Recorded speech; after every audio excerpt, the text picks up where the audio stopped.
Assalamu alaikum warahmatullahi wabarakatuh. Naam, ndugu zangu wadau wa elimu ya nyota, leo nimekuja tena tujifunze somo linaweza likawa fupi lakini ni somo muhimu sana. Somo hili linahusu uchawi. Uchawi ni nini? Hata mtu akakuuliza uchawi ni nini? Kwa sisi watafiti wa mambo ya nyota na maisha ya watu, uchawi ni matumizi mabaya ya nguvu ya ulimwengu. Basi, hiyo ndo definition. Uchawi ni matumizi mabaya ya nguvu ya ulimwengu. Nyinyi mnaita universe. Nguvu ya universe. Matumizi mabaya. Na ndio maana unakuta katika uchawi vinatumika vitu vile vile ambavyo tuseme vimetengenezwa na Mwenyezi Mungu. Vimeumbwa na Mwenyezi Mungu. Sijui tunguli, hakuna mchawi kagundua mbegu ya tunguli, hakuna. Kibuyu kile ni mmea ambao unaota kwa uwezo wa Mwenyezi Mungu, ila sasa mchawi anautumia katika mambo yake. Anaweka na miti mingine ambayo inaoteshwa na Mwenyezi Mungu. Ataweka na viungo vya wanyama ambavyo vimeumbwa na Mwenyezi Mungu. Kwa hiyo alichokifanya mchawi ni kumisiuzi, ametumia vibaya katika kuzuru watu. Lakini ile nguvu ya universe tayari ipo. Ile nguvu tayari ipo. Ni sawasawa na tupige mfano anayetengeneza kiwanda cha chupa ya soda. Hajatengeneza iwe silaha kumpiga mtu kichwani. Yeye ametengeneza kama ni chombo cha kuwekea kimiminika, kwa maana ya soda. Ile sasa wewe ukisha misuse na hasira zako ukampiga nayo mtu kichwani, pale sasa ndio umemisuse. Yaani umeenda kinyume na utaratibu ambao yeye alitengeneza au ameweka alivyokusudia. Kwa hivyo uchawi ni matumizi mabaya ya nguvu ya ulimwengu. Nguvu ya ulimwengu ni nini? Nguvu ya sayari, nguvu ya nyota. Kwa hivyo unaweza ukafanya uchawi kwa kujua ama kutokujua. Kuna mchawi anafanya uchawi akiwa anajua kabisa, anadhamiria hapa anataka kumzuru fulani. Na kuna wewe ambaye unafanya mambo ya kichawi lakini haujui kama unafanya mambo ya kichawi, kwa sababu hauna elimu ya kutosha inayohusiana na nguvu ya ulimwengu. Lakini kwa muda ule unachokifanya kile ni kitu kibaya. Lakini wewe haujui. Kwa hiyo tumetegemea kumuona kwamba mchawi umkute na hirizi, umkute na tunguli, hapana. Vile ni vitu ambavyo vinakuja baada ya tayari ameshatega nguvu fulani ya ulimwengu. Kaiweka katika fomu ya tunguli, kaiweka katika fomu ya hirizi, kaiweka katika fomu ya talasimu, sijui yapo mambo kaza wa kaza. Sasa huo ndo uchawi. Na yoyote anaweza akafanya uchawi kwa kujua ama kutokujua, unapo misuse tu nguvu ya ulimwengu. Lakini kwa bahati mbaya zaidi, mchawi wa kwanza ni wewe mwenyewe. Yaani mimi na wewe ndio wachawi wa kwanza wa maisha yetu kabisa. Kama ni usemi wa Waswahili unasema hivyo, basi huu si usemi, unamaanisha kabisa. Ili ulogeke, kuna mazingira fulani unatakiwa uwe, kuna hali fulani unatakiwa nayo. Na ndio maana unakuta kuna watu wanalogwa wewe, sijui wanasomewa visomo, wanasomewa nini, na hawawi vile inavyokuwa. Wewe mpaka unalogwa, uko mazingira gani kinyota? Uko mazingira gani? Ili kwamba sasa huyu mtu anapo misuse ile nguvu ya ulimwengu ikupate kisawasawa. Sasa ukirudi nyuma katika video zangu hapo nyuma, nilikuwa nimeelezea mambo matatu. Ni video muhimu sana ile, ukaweza kuidadavua na kuielewa. Mambo matatu muhimu kinyota, katika nyota yako wewe mwanadamu. Kwanza, uelekeo. Cha pili, uelekeo maana ya kwamba uelekeo wa nyota yako. Cha pili, aina ya kazi unayofanya. Cha tatu, mahusiano. Vitu vitatu hivi. Mahusiano ina maana mpenzi wako au mumeo, sijui mkeo, ni kitu kinachohusu mapenzi na ndoa. Haya mambo matatu: uelekeo, Je, huo uelekeo unaokwenda wewe kwenda kutafuta maisha ni uelekeo sahihi kwa mujibu wa nyota yako? Aina ya kazi unayofanya inaendana na nyota yako? Huyo mumeo au mkeo mnaendana kinyota? Utakapokosea moja kati ya hivi vitu vitatu ama vyote, hata usipogombana na mtu umekaribisha uchawi. Kwa sababu ugomvi hauji, yani mpaka wewe kuna vitu umevikosea katika mfumo wa nyota yako. Ukifanya kazi ambayo sio nyota yako, tegemea kugombana sana na watu. Utakapogombana sana na watu, utakuwa umejenga uadui mkubwa. Katika wale watu na hasira zao, watamisiuzi nguvu ya ulimwengu katika kukuadhibu. Whether kwa kutumia kisomo au kwa kutumia tunguli, sijui hilizi, vyovyote vile, kwa sababu nguvu ya ulimwengu inafanya kazi kwa hali yoyote. Yani nguvu ya ulimwengu haina matabaka kama sisi wanadamu tulivyojiwekea matabaka. Kwamba kuna watu wa dini fulani, kuna hawa wa mizimu. Kwenye nguvu ya ulimwengu hakuna kitu kama hicho. We are all one. Tuko kitu kimoja. Tuko kitu kimoja kwenye nguvu ya ulimwengu. Na ndio maana unapozungumzia uchawi, unaweza ukaenda kijijini kwenu ukamkuta kuna bibi au babu ni mchawi kweli kweli, lakini si hasome visomo, sio Mwarabu. Kama walivyozoeaga watu kusema Waislamu wachawi. Ni mchawi kweli kweli, anatisha. Jamani, kuna watu ni wachawi mpaka serikali inawaogopa. Vijijini huko, wewe tembea vijijini utakuja kuona. Sio Mwarabu, wala hajui hata Kiarabu, wala hata hiyo Qur'ani haijui, yani hajui kitu chochote. Na kile ambacho wengi mnanasibisha na hivyo kwamba Waislamu wachawi. Na anakuchezeshea majini vizuri sana. Kwa hiyo katika ulimwengu ule kwamba mtu yote anaweza kamisiuzi bila kujali kabila lake, bila kujali dini yake, imani yake, yoyote anaweza kamisiuzi kwa kujua au kutokujua. Sasa kuna watu ambao wamedhamiria rasmi katika kuzuru wenzao, wanaendekeza hasira zao. Kwa hiyo wanaona njia rahisi kupambana na wewe, pengine kisheria au kwa taratibu zingine, anaona anapoteza muda, basi anaamua kutumia nguvu ya ulimwengu. Anaamua kukuchapa, anaamua kuadhibu. Lakini mpaka adhabu hiyo inakufikia, wewe umesimama wapi? Wewe uko wapi kwa mujibu wa nyota yako? Tayari wewe ulishakosea kazi unayofanya sio. Umegombana naye huko kazini, akakuendea kwa babu yake kijijini, hata akakuendea kwa hao wasoma visomo. Utachapika kwa sababu tayari kazi unayofanya sio sahihi. Umeoa au umeolewa na mwanaume au sio mwanamke umemoa au mwanaume amekuoa ambaye hamuendani kinyota. Uchawi utakuja tu. Ugomvi utaanza, mtagombana. Kwa hivyo mwanamke anaweza kamloga mwanaume anaweza kamloga mke wake, japo wanaume sisi sio sana, lakini wanawake ndio kila uchao wanazunguka kwa waganga, kwa wachawi kutaka kumloga mume wake. Kwa nini umloge? Manake uko na mtu ambaye sio sahihi. Kama ni sahihi unamloga wa kazi gani? Manake kama ni sahihi utaenjoy. Sasa uko na mtu ambaye sio sahihi, mmeishi kwa muda fulani. Consequences zimeanza kuja za wewe kukosea. Kwa mujibu wa nyota. Sasa pale ndo akili inafunguka, changamoto zinakuja. Sasa nitafanyaje? Basi ni mloge, nimwendee kwa mganga. Kwa hiyo anakuwa maisha fulani, ndoa fulani ya kishirikina, ya kulogana sana. Na uchawi wa ndoa una madhara makubwa sana. Kwa hiyo kuna watu wengi wamepata majanga katika ndoa zao.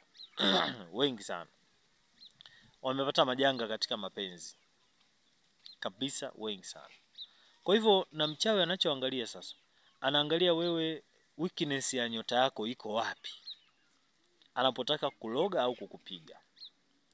Weakness, udhaifu wa nyota yako uko wapi? Kuna watu udhaifu wa nyota zao ni mapenzi. Anataka akuue, atatumia mapenzi. Utasema mapenzi yanaua, mbona ni kitu kizuri?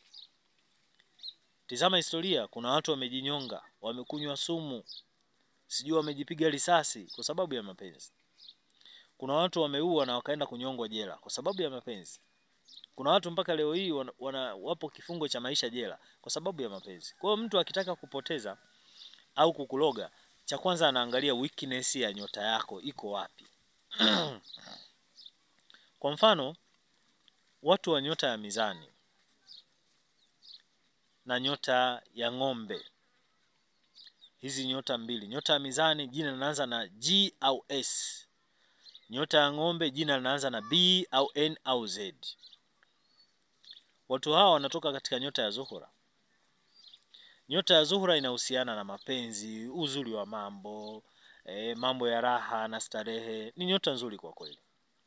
Lakini kwa bahati mbaya nyota hizi mbili hazitizamani vizuri. Zinatoka sayari moja, zinahusiana na mapenzi na starehe, lakini hazitizamani vizuri. Kama ulikuwa makini katika somo la milango kwenye video zangu hapo nyuma, unaweza ukanielewa. Nyota ya mizani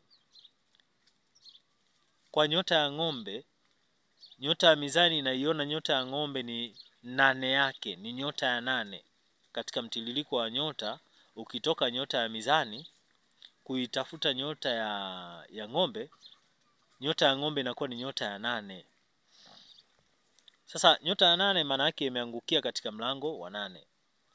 Mlango wa 8 wa nyota ni mlango wa majanga, mabalaa, kifo, hatari mbalimbali, hasara, magonjwa makubwa ambayo ni kroniki, yapo katika mlango wa 8. Na kwa bahati mbaya mtu wa nyota ya mizani mlango wa 8 imesimama nyota ya ng'ombe.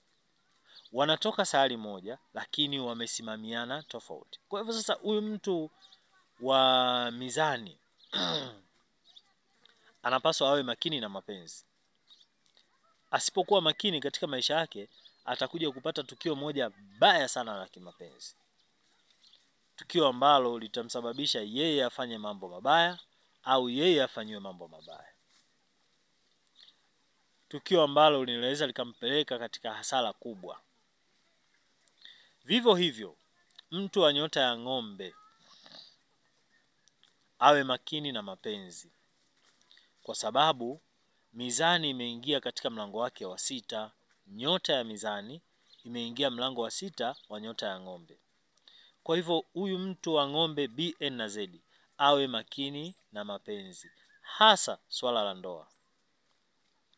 Anapotaka kuishi na mwanaume au na mwanamke huyu mtu wa mizani au kufunga ndoa, kwa mimi ninachomshauri kwa utafiti wangu niliofanya, amshirikishe sana Mwenyezi Mungu kabla ya kufunga hiyo ndoa. Yaani ameweka mipango, ahadi zake, sijui ameweka ahadi wafunge ndoa, basi take time kwa ajili ya kumuomba sana Mwenyezi Mungu. Sana, si kwa masihala. Wewe mtu wa ng'ombe, hatari iko hapo. Tumewaona wengi wameangamia. Wengi B, N na Z wamekuja kuangamia kwenye ndoa zao.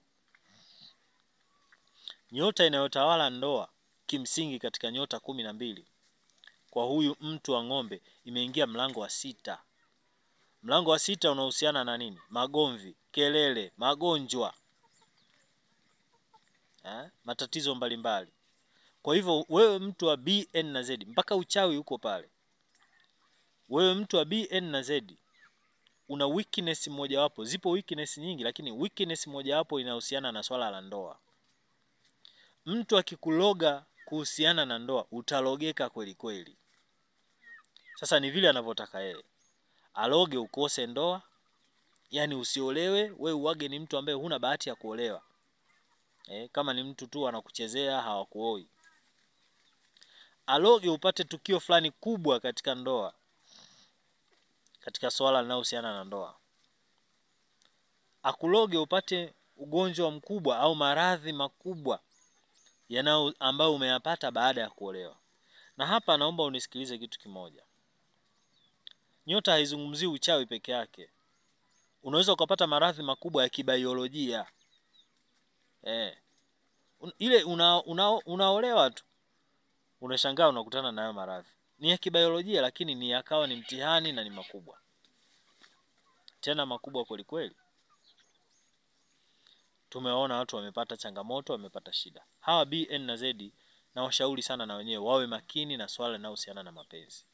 Kwa hivyo sasa, anachokifanya mchawi ni ana misuse zile nguvu. Ni kwamba kesha kujua wewe asili ya nyota yako ni hii. Huyu nikimloga kupitia mapenzi yatamsumbua.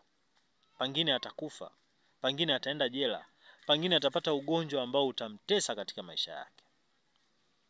Sasa anakulogea hapo. Atakusanya vitu vinavyohusiana. Sukari inaweza ikakuloga. Umeambiwa sukari ni kitu kitamu, ni kitu kizuri, lakini inaweza ikatumika kukuroga. Vinatafutwa vitu vyenye kuashiria nyota ya Zuhura. Vitu vizuri, vyenye kupendeza, lakini vinaweza vikageuka vikakuroga. Vivyo hivyo kwa mtu wa nyota ya Mizani. Pia kuna nyota ya Punda. Nyota ya Punda inatoka katika sayari ya Mars au Mirikh. Hapo kuna nyota ya Punda, nyota ya kwanza katika mlolongo wa nyota 12. Lakini kuna nyota ya Nge. Hii nyota ni nyota ya 8 katika mlolongo wa nyota 12 na imeingia mlango wa 8 kwa nyota ya Punda, lakini wanatoka sayari hii moja.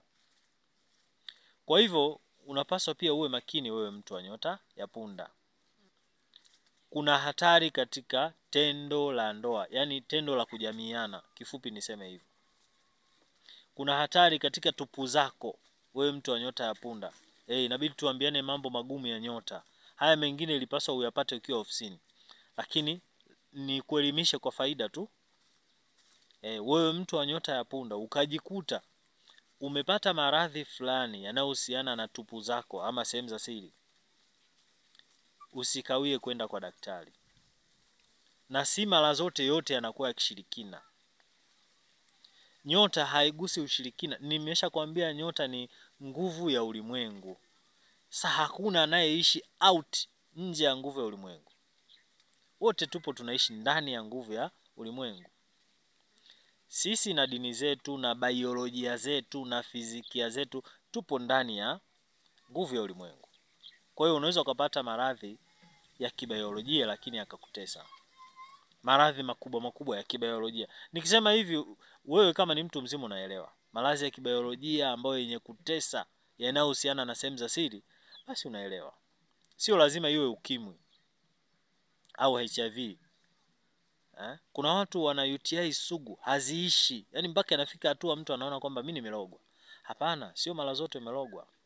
Tizama na nyota yako, kwamba nyota yako inasema wewe ukipata maradhi yoyote yanayohusiana na mfumo wa sehemu za siri, basi maradhi hayo yana nafasi kubwa ya kukutesa. Kwa hivyo basi, ukiona tu umepata maradhi hayo mapema, wahi kwa daktari. Usitake ya kuzoea katika mwili. Yakisha kuzoea ndio pale sasa utaenda kutumia dawa, hazitakusaidia. Hata hizo za kienyeji utatumia itakuwa changamoto. Yapo mengi sana maradhi ya sehemu za siri. Mengi sana. Yako mengi. Kuna wanawake unakuta ni wadada wazuri lakini anatokwa na harufu mbaya.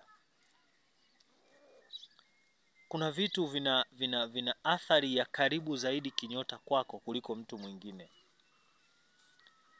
Sasa vivyo hivyo mchawi anapotaka kukuzuru wewe, akishaifahamu nyota yako, ana misuse zile nguvu. Zile nguvu zipo, anazitumia kwa hasira zake yeye.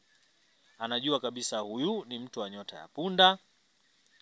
Mlango wake wa 8 iko nyota ya Nge. Nyota ya Nge inahusiana na sehemu za siri kwa maana tupu. Sasa anaweza akatafuta sehemu za siri za mnyama au akamtafuta mnyama, kama ni ndege, kama ni kuku, kama ni mbuzi, kama ni mnyama wa namna yoyote ile.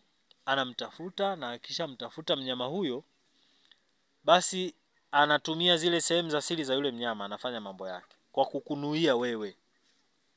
Kwa sababu tayari wewe mlango wako wa 8 imeingia nyota ya Nge ambayo pia inatawala sehemu za siri. Kwa hivyo akishakunuia hivyo na akaenda kumzika yule mnyama, pengine akamtupia katika maji, amemfunga na jiwe ili aweze kuzama chini, basi kwako itakuwa ni changamoto. Lakini pia mwingine anaweza kamisiuzi kwa kukunenea maneno mabaya katika siku ambayo nyota yako ya 8 inatawala.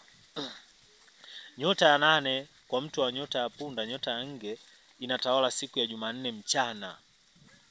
Sasa sio lazima awe na matunguli nini na nini, akikusemea maneno mabaya au akakuzushia jambo la uongo, ili mradi tu akutie hatiani au akutie katika mazingira magumu, maneno tu, basi atakuletea shida sana. Kwa sababu amejua kwamba kwa muda ule wewe inatawala nyota ambayo haiendani na nyota yako. Sasa wengine wamekuwa wakifanya hivyo kwa kuto kujua, ila tu unakuta anakunenea hayo maneno au anakunafikia maneno mabaya, anakupa skendo, na kweli inakwenda mbali sana hiyo skendo. Kumbe ule muda aliyokufanyia skendo hiyo, na yeye sio mchawi, lakini ule muda kwako ni mbaya. Amemisiuzi nguvu ya ulimwengu kwa kuto kujua. Kwa hivyo tunapaswa tuwe makini sana na hivi vitu vitatu kukwepa hizo changamoto. Lakini cha 4 cha muhimu sana, tujikurubishe sana kwa Mwenyezi Mungu. Mimi niko tofauti kidogo na watafiti wengine wa nyota, kwa sababu mpaka sasa hakuna mtafiti wa nyota aliyeniambia kwamba hiyo sayari ya Saturn imetoka wapi. Wote bado tunaamini hilo jua limetoka wapi. Wote bado tunaamini kwamba hivi ni vitu ambavyo vimeumbwa na Mwenyezi Mungu. Kama vimeumbwa na Mwenyezi Mungu na vikapewa amri ya kuzunguka, vikapewa na energy, nguvu, energy ambayo inaweza ikawa chanya au hasi kwa baadhi ya wanadamu, basi swala ni kumuomba aliyeviumba. Na uzuri ni kwamba aliyeviumba ameweka utaratibu mzuri sana wa maisha. Kiukweli ukifata utaratibu wa dini kwa 100%, unajiepusha na negativity za hizo sayari. Kwa sababu mchawi wa kwanza ni wewe. Ni kweli unaweza ukawa umekosea kuoa mwanamke. Ni kweli unaweza ukawa umekosea kuolewa na huyo mwanaume hamuendani kinyota. Lakini mumshirikishe sana Mwenyezi Mungu. Fanya ibada. Kabla ya kuoa, fanya ibada pia. Lakini pia umepata tu wazo la kutaka kuoa au kuolewa, fanya ibada. Mkabidhi Mwenyezi Mungu na akuonyeshe kitu ambacho ni sahihi. Kwamba huyu aliyenijia huyu mwanaume ni sahihi. Ni sahihi. Wangapi wanafanya hivyo? Ni hivi tu tunakutana sisi, tumeshapendana, tumeelewana, na pesa ya mahali, biashara imeisha. Lakini hatumshirikishi Mungu kabla ya ndoa zetu. Kabla ni kitu muhimu sana. Kitu muhimu mno. Mshirikishe Mwenyezi Mungu ukiwa bado haujaoa. Unataka kuoa una wazo, au unataka kuolewa una wazo, unatafuta mume wa kukuoa. Kabla ya kumshirikisha mganga kienyeji, mshirikishe sana Mwenyezi Mungu. Muombe Mwenyezi Mungu akutafutie type yako. Sasa wengi hatufanyi hilo. Na usipofanya hivyo ukaenda kwa akili zako za kibinadamu, na kwa bahati mbaya elimu ya nyota huijui, basi unaangukia mahala pabaya. Na mwanzo mapenzi huwa ni ya moto. Huwezi kuziona hizi negative. Sasa baadaye mmeshakaa mwaka 1, 2, 3, pengine mmeshazaa na watoto, inakuwa ni changamoto kubwa sana. Wewe jifikirie tu katika hali ya kawaida. Inawezekana vipi wapendanao wauane? Wauane. Kwani wamekutana hao ni maadui? Ni uwanja wa vita huo. Wapendanao, yani watu wamependana, wamekuwa wachumba, wamefunga ndoa, wamependana kwa bashasha na mahuba na mahaba yote. Kwa nini wanakuja kuuana? Moja kwa moja tunamsingizia shetani. Tunamtafuta mchawi, kama kuna kibabu au kibibi kipo pale mtaani kwamba huyu bibi au babu ni mchawi. Hapana, mchawi wa kwanza ni wewe. Haukumshirikisha Mwenyezi Mungu katika kutafuta huyo mume. Haukumshirikisha Mwenyezi Mungu katika kutafuta huyo mke aliye sahihi, anayeendana na nyota yako wewe. Haukufanya hivyo. Vivyo hivyo hatushirikishi Mwenyezi Mungu tunapokwenda kwenye safari zetu za utafutaji wa maisha. Yaani unatoka nyumbani unakwenda kutafuta maisha mahala fulani, basi unakurupuka tu na elimu yako na mtaji wako, lakini haumshirikishi Mwenyezi Mungu. Sasa kwa elimu yako wewe, na ikiwa elimu ya nyota huna, lazima utakosea. Vivyo hivyo kwenye kazi. Tunasomea tu kazi fulani kwa utashi wetu. Hatutafuti advice kutoka kwa Mwenyezi Mungu. Kwamba ukae chini uswali au uombe Mwenyezi Mungu akupe fahamu za kuweza kujua aina gani ya kazi ambayo kwako itakuwa ni nzuri. Hatufanyi hivyo, tunafanya kwa nguvu zetu za kibinadamu na elimu zetu. Ndipo hapo unamaliza chuo na degree zako na master, lakini you are nothing. Utasumbua sana watu wa dini wakuombee, lakini maombi yanaanza na wewe. Yani yanaanza na wewe. Kwa sababu mwisho wa siku wewe ndio unahitaji. Yani hicho unachokitaka kiwe katika hayo maombi ni wewe ndio unayetaka, sio huyu anayekuombea. Pengine ya kwake yako perfect. Kwa hivyo sasa lazima ufate utaratibu wa nyota. Lazima uzingatie ili kwamba usije ukamisiuzi nguvu ya ulimwengu. Wewe mtu sayari yako ni moto, unakwenda kufanya kazi za bahari, kazi za uvuvi, utakutana na changamoto. Lazima utakutana nazo. Vinginevyo umshike sana Mwenyezi Mungu. Sana. Sasa hapa kwenye kumshika sana Mwenyezi Mungu, wengi wetu tunaigiza. Tupo kwenye ibada, focus haipo kwenye ibada. Na Mungu hayuko pamoja na wale ambao yani mtu yupo kwenye ibada alafu focus yake haiko pale. Focus inawaza mambo yake mengine, hayo masiala. Hata mzazi wako tu uwezo ukakaa naye unaongea naye pale, una shida fulani unataka kusaidie, alafu wewe focus yako ipo kwingine, alafu akakusaidia. Haiwezekani. Atajua unadharau. Kwa hivyo hichi ni kitu muhimu sana ambacho ningependa kuwashauri watu. Kwa wale ambao ni wanafunzi, wanasoma vyuo, wanataka wachague aina ya kitu cha kusomea, basi ni vyema ukaona wataalamu wa nyota kulingana na nyota yako wakushauri. Unaweza ukawa unakitaka kitu fulani tu kwa uwezo wako wewe wa akili, lakini hujajua kwa sababu hauna elimu ya kutosha ya nguvu ya universe. Lakini ukiona kwenda kwa mtaalamu wa nyota atakulia hela yako, ndio inabidi uweke focus kubwa sana kumuomba Mwenyezi Mungu. Sana kwa uhakika. Utajua, na ndio maana hata sisi tunajua elimu za nyota zingine ambazo kwenye vitabu hazipo na ni za kweli. Hazipo na ni za kweli kwa sababu tumemuomba Mwenyezi Mungu atujuze yale tusiyoyajua kuhusiana na huu ulimwengu. Na Mungu sio mchoyo, atakupatia, ila inataka yakini au focus. Sio kwa kuomba kwa masiara. Kwa hilo ningependa kuwashauri sana watu na kusisitiza kwamba tusipende kuitana wachawi, lakini mchawi wa kwanza ni mimi, ni wewe katika maisha yetu. Unafanya nini? Kwa sababu inawezekana unachokifanya wewe ndicho kitu ambacho kinakuja kumkaribisha mchawi katika maisha yako. Kwa sababu uchawi ni uadui. Unatokea uadui. Lakini mpaka ule uadui unatokea, wewe upo katika ndoa ambayo sio sahihi. Hamuendani kinyota. Upo katika kazi ambayo sio sahihi. Hauendani nayo kinyota. Umekwenda uelekeo ambao sio sahihi kwa mujibu wa nyota yako. Ndio maana wazee wote wa zamani wenye busara walikuwa wanapenda kuishi kwa kuhamahama. Fuatilia, wazee wote si wa Tanzania tu, hata na mataifa mengine. Maana nisitaki kugusa masuala ya dini, mimi huwa sipendi. Nataka elimu kama elimu ijitegemee. Basi wewe fuatilia watu wote wakubwa wameshawahi kumove kutoka sehemu fulani na kwenda sehemu fulani. Na wengine walipata jina ama walipata kukua ama walipata utukufu baada ya kumove kutoka sehemu fulani kwenda sehemu nyingine. Kuna mantiki hapo. Ndio universe inataka hivyo. Lakini unakwenda wapi? Kwa mujibu wa nyota yako unakwenda wapi? Sio kuhama ni kuhama tu au kumove ni kumove tu. Unakwenda wapi? Waone wataalamu wa elimu ya nyota. Umeshindwa, una hofu kwamba tuko matapeli wengi, basi jikurubishe kwa Mwenyezi Mungu akupe zile busara katika. Mwenyezi Mungu ni mjuzi wa yote na anaweza akakupatia kile kitu ambacho wewe unakitaka. Basi muombe Mwenyezi Mungu, fanya siri yako na Mwenyezi Mungu, hata kukuotesha akuoteshe. Kwani unafikiri hawezi? Wapi pananifaa? Lipi linanifaa? Mimi sijui, naweza nikalikurupukia kwa akili zangu za kibinadamu.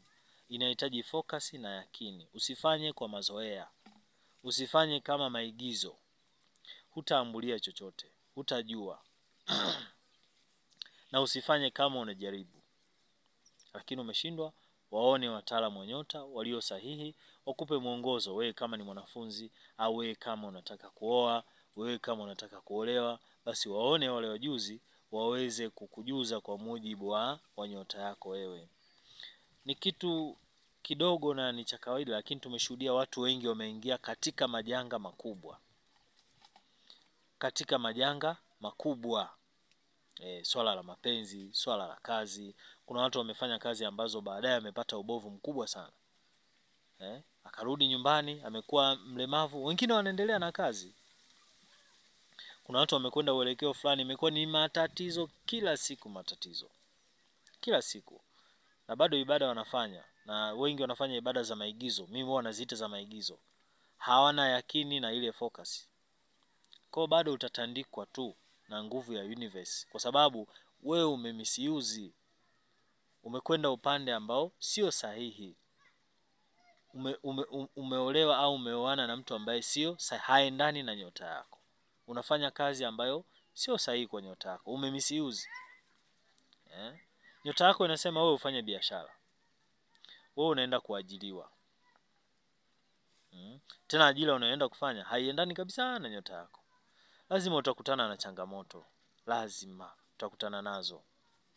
Vinginevyo ujikurubishe sana kwa Mwenyezi Mungu.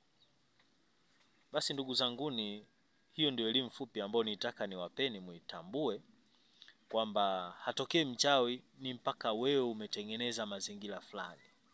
Kuna vitu wewe umevikosea. Pale mchawi anafanya nini? Anakuja. Atatokea mchawi kwenye ndoa yako, kwenye kazi yako, atatokea mchawi katika uelekeo unaokwenda, na atakuwa mtu mbaya, atakuadhibu kwa sababu umekwenda mazingira ambayo yana changamoto.